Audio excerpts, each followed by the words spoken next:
ఏళ్ళ ఆ అమ్మాయి నిజంగా పోలీస్ స్టేషన్ ముందుకు వచ్చి ఆ, కంప్లైంట్ ఇచ్చింది. ఎంతోమంది జీవితాలు నిలబెట్టడం కోసం కంప్లైంట్ ఇచ్చింది. ఆవిడతో పాటు ఆమెను పెళ్లి చేసుకోబోయే ఉదయ్ కూడా పోలీస్ స్టేషన్కి వచ్చారు.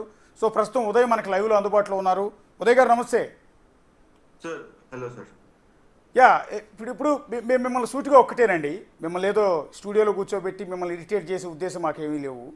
ఒకటి, అయ్యో. మీరు ఆ అమ్మాయి ఇంత ధైర్యంగా పోలీస్ స్టేషన్కి వచ్చి ఎస్ మేము డ్రగ్స్ కన్జ్యూమ్ చేశాము ఒకళ్ళు ఒత్తిడి వల్ల అని ఎందుకు ఇంత ధైర్యంగా చెప్పాలనిపించింది మీకు? తనకు అలవాట్లేదండి. అంటే ఆ ధైర్యం ప్రీతి ఇచ్చింది సార్. యాక్చువల్లీ నేను నాకు ఇన్వాల్వ్ అవ్వాలని ఎప్పుడు లేదు సార్. తిన గురించి నాకు ఇంతకు ముందు నుంచి కూడా వస్తుండే, కాల్స్ వస్తుండే, టాక్స్ వస్తుండే ఆమె లావణ్య గురించి. బట్ నేను ఎప్పుడు ఎవరి దాంట్లో ఇన్వాల్వ్ కాలేదు. కానీ ప్రీతి గురించి వచ్చేసరికి ప్రీతి ఆ, నేను ఉన్న సిచ్యువేషన్లో నేను ఇంత బయటకు వచ్చిన తర్వాత కూడా ఈమె ఇలాగే చేయటం, ఇది ఆగకపోవటం ఇంకా జరగట్లేదు. దీనికి ఎక్కడో ఒకటి ఫుల్ స్టాప్ కావాలి. ఒకవేళ నేనే మీడియాలోకి వచ్చి మాట్లాడాల్సి వస్తే కనుక 100% మాట్లాడతాను, వస్తాను బయటికి. నాకు దీన్ని తట్టుకోలేకపోతున్నాను. యాక్చువల్లీ దానికంటే ముందు కూడా సార్ నాకు ప్రీతి పర్సనల్గా మెసేజ్ పెట్టడం జరిగింది. అంటే తను మాట్లాడలేక ఒక రోజంతా నాతో మాట్లాడలేదు. మాట్లాడకుండా మెసేజ్ చేసింది. ఒకవేళ తను నా గురించి కానీ నా ఫోటో కానీ ఏదైనా సోషల్ మీడియాలో వేస్తే నేను తన పేరు రాసి చచ్చిపోతా అని చెప్పి నాకు చెప్పడం జరిగింది సార్. దాని తర్వాత నేను మళ్ళీ శేఖర్ భాష గారిని అప్రోచ్ అయ్యాను. సార్ ఇట్లా జరుగుతుందండి, నేనైతే తీసుకోలేకపోతున్నాను, ఇదంతా ఒక సొల్యూషన్ అయితే కావాలండి నాకంటే. శేఖర్ భాష గారు అప్పుడు మళ్ళీ నన్ను అప్రోచ్ అవ్వడం జరిగింది. మీరు కాల్ విన్నదైతే కరెక్టే అండి, అది నిజమే. బేసిక్ ఏంటంటే మేము ఏదైతే చేద్దాం అనుకుంటామో అది ఒక సెకండ్ ముందే ఆమెకు తెలిసిపోతుందండి. అది ఒక సెకండ్ అవ్వనివ్వండి, ఒక గంట అవ్వనివ్వండి, ఏదైనా అవ్వనివ్వండి. నేను శేఖర్ భాష గారితో ఇంటర్వ్యూకి వస్తా అన్నది 1:00 అండి. 3:00 శేఖర్ భాష గారితో ఇంటర్వ్యూ ఇస్తా అన్నాను. ఆమె 11:30కి నా ఫ్రెండ్స్కి కాల్ చేసి చెప్పడం స్టార్ట్ చేసిందంట, శేఖర్ భాషతో లైవ్లోకి వస్తున్నాడు అని చెప్పి. సో ఇలాంటివన్నీ జరుగుతున్నాయండి తన దగ్గర నుంచి మాకు. ఇప్పుడు గతంలో లావణ్య దగ్గరే డ్రగ్స్కి అడిక్ట్ అయ్యారండి ఆవిడ, ప్రీతి. సార్ సో 2.5 సంవత్సరాల క్రితం ఇలాగే తను సేమ్ బిహేవియర్ అండి, ఎప్పుడు తన సేమ్ బిహేవియర్ ఉంటుంది.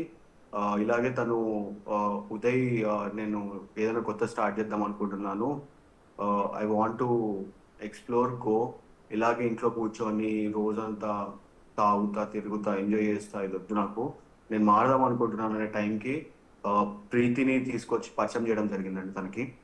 సో ఇద్దరు కలిసి ట్రావెల్ బ్లాగ్స్ అంటే ప్రదేశాలని వాటి వాటి వాటి విషయాలని చెప్దామని ప్రీతికి ఎప్పటి నుంచో తనకి ఇంట్రెస్ట్ ఉండే.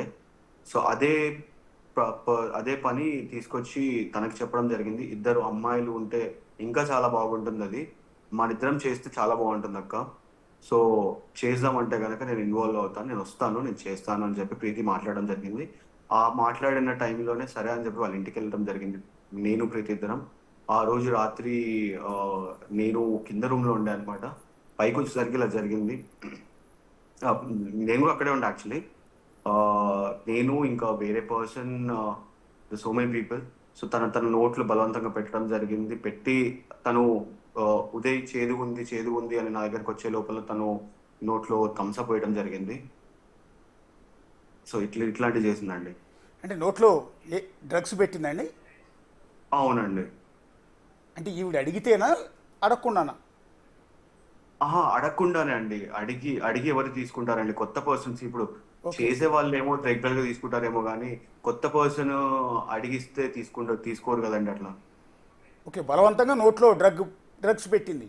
సో నేను ఇప్పుడు ఎలా అయితే కూర్చున్నానో తను వాళ్ళ ఇంట్లో పైన రూమ్ లో అలాగే సోఫాలో కూర్చొని చూస్తుంది. అందరూ డాన్స్ చేస్తున్నారు, తాగుతున్నారు, ఎంజాయ్ చేస్తున్నారు, అంత జరుగుతుంది. అదే టైంలో ప్రీతి ఒక్కతే కూర్చొని ఉందని చెప్పి తీసుకొచ్చి ఇలా చేయి పెట్టి ఇలా నోట్లో పూసి ఆ థమ్స్అప్ తాగించడం జరిగిందండి. ఆ తర్వాత అండి, తర్వాత అలా అడిక్ట్ అయిపోయింది ఆమె. తర్వాత నెక్స్ట్ డే తను ఒక 2 days వరకు తను అలాగే బిగుసుకుపోయి ఉండే అనమాట. ఇంకా తనకి అర్థం కావట్లేదు, అవుట్ ఆఫ్ ది బాక్స్ వెళ్ళి ఆలోచించడానికి కూడా బ్రెయిన్ పనిచేయట్లేదు తనకి. అలాగే ఉండిపోయింది. దాని తర్వాత ఆ మత్తు దిగిన తర్వాత తను నాకు చెప్పడం జరిగింది, అది నేను ఇలా అయ్యింది, నాకు ఇదంతా జరిగింది. నేను కూడా పక్కకే ఉన్నానండి. అండ్ దాని తర్వాత మళ్ళీ కొద్ది రోజులకి అక్కడే ఉండటం.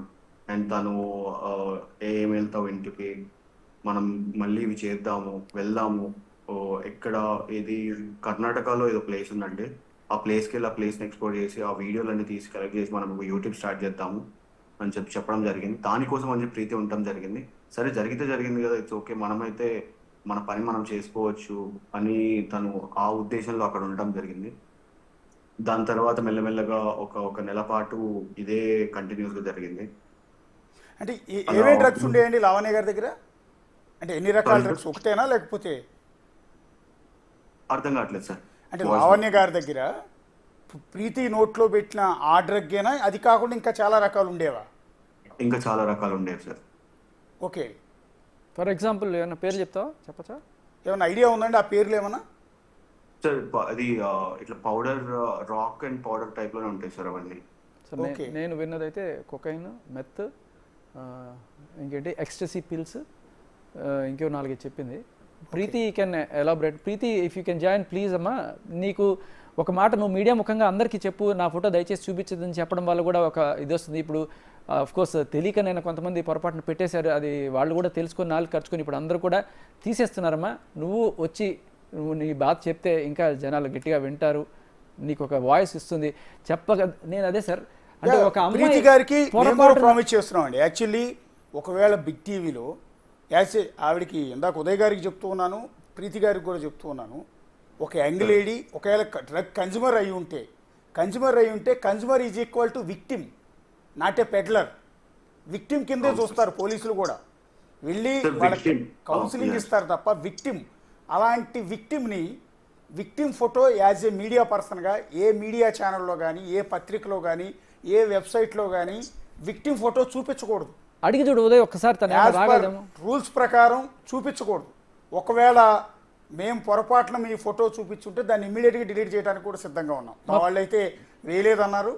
సో ఇప్పుడు కూడా స్క్రీన్ మీద ఎక్కడ ప్రీతి ఫోటోలు కానీ ఆమె ముఖంగా చూపించట్లా, మాస్క్తో పెట్టుకున్న ఆ వీడియో మాత్రమే రన్ చేస్తున్నాం. ఎందుకంటే ఆ వీడియోలో ఉన్నది ఆవిడేనన్న విషయం ఎవరికి తెలియదు కాబట్టి.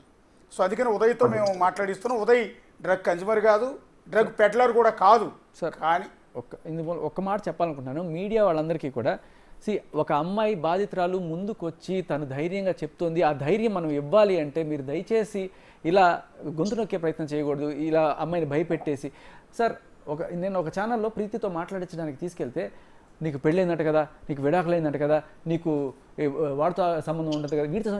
సో ఆమె పర్సనల్ లైఫ్ ఏవో మాట్లాడతారు సార్. ఆవిడ రాక పెళ్లి చేసుకునే వ్యక్తి పక్కనే ఉన్నాడు కదా, అదే అంటున్నాను. అవన్నీ తీయాల్సిన వ్యక్తి పక్కనే ఉండగా ఏదైనా కూడా సార్, ఆ పర్సనల్ లైఫ్లో ఏం జరిగింది అనే విషయాలు అడగండి, ఆవిడని అడగండి అని చెప్పి ఈ మీడియా వాళ్ళకి ఈవిడ ఎగదోయడం, వాళ్ళు అదేదో లావణ్య గారు అడిగారు అని చెప్పి మీరు అడగడం. బేసికలీ ఒక అమ్మాయి 21 ఏళ్ల చిన్న పిల్ల, ఆ అమ్మాయి ధైర్యంగా వచ్చి నిలబడి మీడియా ముందు మాట్లాడుతుందంటే మనం అట్లాంటి వాళ్ళని అప్రిషియేట్ చేసి వాళ్ళ ప్రైవసీని మనం కాపాడాలి, అది అందరూ నేర్చుకోవాలి. అలా కాకుండా ఇలా మనం ఆ అమ్మాయి పర్సనల్లోకి గుచ్చి ఏదో ఒక రకంగా గుచ్చి నువ్వు వెళ్ళిపో నువ్వు మాట్లాడకూడదు అని చేసే ఆ లావణ్య రాజకీయాన్ని సార్, మీరు ఇంత తెలుసుకోకపోతే కష్టపడి బయటకు వచ్చి ఇంకొకళ్ళు మేము రారు, ఇంత నుంచొని ఇంకొకళ్ళు రారు చేస్తున్న చెప్తున్నా. తర్వాత కూడా ఫోటోలు వేసేసరికి తనకి చాలా బ్రేక్ డౌన్ అయింది సార్. రాత్ర తను ఒక 2 గంటల పాటు ఏడ్చింది రాత్ర. అది చూసి మాకు అందరికి మేము ఏం చేయాలో అర్థం కాలేదు. అండ్ సపోర్ట్ చేసేవాళ్ళు లేదు sir. First of all Shekhar Basha garu, మా అడ్వకేట్ ఇద్దరే గట్టిగా నుంచొని మాట్లాడుతున్నారు ఆ సార్. అమ్మాయిది బోల్డ్ అంత ఫీచర్ ఉందండి. 21 ఏళ్ళు, మీరు చెప్తున్న లెక్క ప్రకారం 19 ఏళ్ళకి, అంటే 2 ఏళ్ల క్రితం అంటున్నాను. లేదు సార్, తనకి ఇప్పుడు 23 ఏళ్ళు. 21 ఏళ్ల వయసులోనే డ్రగ్ అడిక్ట్ అయింది, అది కూడా బలవంతంగా, ఫోర్స్ఫుల్లీ డ్రగ్ అడిక్ట్ అయింది. ఇలా డ్రగ్ అడిక్ట్ అయిన వాళ్ళు ఎంతమంది ఉన్నారో తెలియదు కదా, ఎంతమంది ప్రీతిలో ఉన్నారో తెలియదు. సో వాళ్ళందరికీ న్యాయం జరగాలి అంటే ఒక ప్రీతి బయటకు వచ్చి చెప్పడం వల్లే కదా ఇదంతా తెలిసేది. ఇప్పుడు ఆ అమ్మాయి నోరు మూయిచ్చేస్తే మీడియా ఎట్లా సార్ మిగతా వాళ్ళకి న్యాయం జరిగేది? ఖచ్చితంగా ఆవిడికి బోల్డ్ అంత లైఫ్ ఉంది. ఇప్పుడు మీరు పక్కన ఆమెను పెళ్లి చేసుకోబోయే వ్యక్తిగా మీరు ఆవిడికి సపోర్ట్గా ఉన్నారు, పక్కన ఉన్నారు కాబట్టి యాక్సెప్ట్ చేస్తున్నారు కాబట్టి ఓకే. కానీ మీరు లాంటి వాళ్ళు పక్కన లేరండి, ఆవిడ రేపు ఎవరు పెళ్లి చేసుకుంటారు? ప్రీతి, నువ్వు హీరో నాన్న, నువ్వు హీరో, నువ్వు బయటకు వచ్చావు, నువ్వు అస్సలు భయపడాల్సిన పని లేదు. రా బయటికి వచ్చి చెప్పు, నువ్వు తప్పులు అందరూ పొరపాటు చేస్తారు, దిద్దుకున్నావు నువ్వు, అది నువ్వు ఒక రోల్ మోడల్, నువ్వు ఒక ఐకాన్ ఇవాళ, నువ్వు వచ్చి చెప్పు, అందరికీ చెప్పు, అందరూ నిన్ను చూసి ధైర్యం తెచ్చుకోవాలి, పిరికి పనులలా దాక్కోవడం కాదు. రా, నా మాట విను. తెలంగాణ గవర్నమెంటు వెరీ మచ్ సీరియస్గా ఉందండి. Hyderabad CP, Cyberabad CP, Rachakonda CP, ముగ్గురు సిపిలు very much serious about drugs. CM Revanth Reddy పదే పదే వార్నింగ్ ఇస్తూ ఉన్నారు డ్రగ్స్ భూతాన్ని అరికట్టాలి అని. అందుకని మీరు గమనిస్తే గత 3 నెలల్లో ఎంతోమంది డ్రగ్ పెడలర్స్ని తెలంగాణ గవర్నమెంట్ అరెస్ట్ చేసింది. ఈవిడ డ్రగ్ కూడా అనేది అరెస్ట్ అయి 40 రోజులు జైల్లో హైదరాబాద్లోకి